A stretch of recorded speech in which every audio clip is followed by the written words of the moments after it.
I grew up in a farmhouse older than anyone could remember. The wood smelled like rain, and every wall held a story. But the one thing that never changed, no matter how old I got, was Mom's rule about the basement: don't go down there. She never explained why. No angry lectures, just that same pale look every time I even touched the trapdoor. I remember once I dropped a spoon and it rolled right to the edge of that door.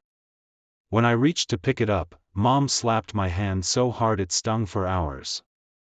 "Don't ever," she whispered. And that was that.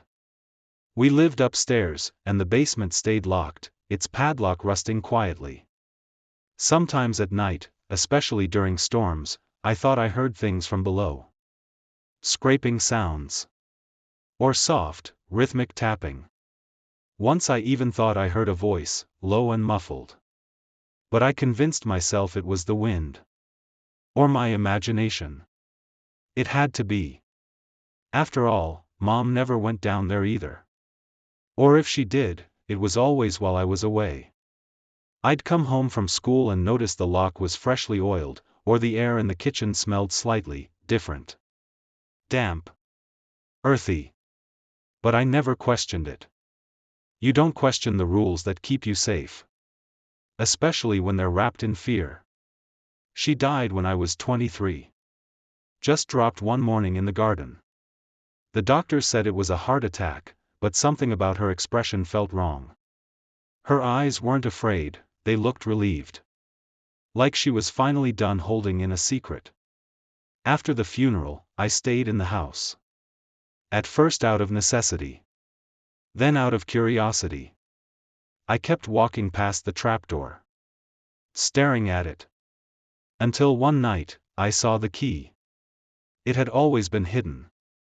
But now it was just hanging there, above the sink. Like she wanted me to open it. Like she needed me to. I unlocked the trapdoor and descended slowly. My flashlight flickered, and the air grew heavier. It smelled like mold, iron, and something sweet and rotting. The stairs creaked beneath my weight. At the bottom was a room I didn't expect, a concrete hallway with lined newspaper clippings, pinned edge to edge.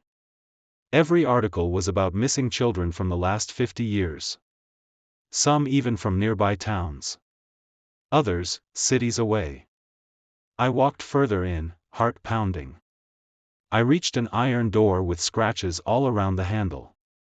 Inside was something out of a nightmare: cages. Dozens. Some were empty.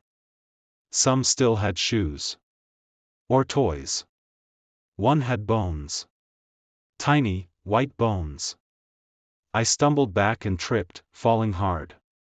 I wanted to scream but couldn't make a sound. That's when I noticed a notebook tucked in a rotted drawer. It belonged to my grandfather. I had no idea he'd ever lived here. Inside, he described in cold detail how he collected children, how he trained them, how some didn't survive. I felt bile rise in my throat. But the last page was what broke me: she knows. She saw what I became. So she locked the door. But she never left. She said the house still listens. That it remembers everything. I sealed the door. Called the cops. They found DNA matching dozens of cold cases. The media flooded the property, calling it the basement butcher house. I moved out. Tried to forget. But every night, at exactly 3:17 a.m., my phone buzzes once. No number. Just a voicemail filled with static and, faintly, a child crying. I changed phones. Burned the SIM.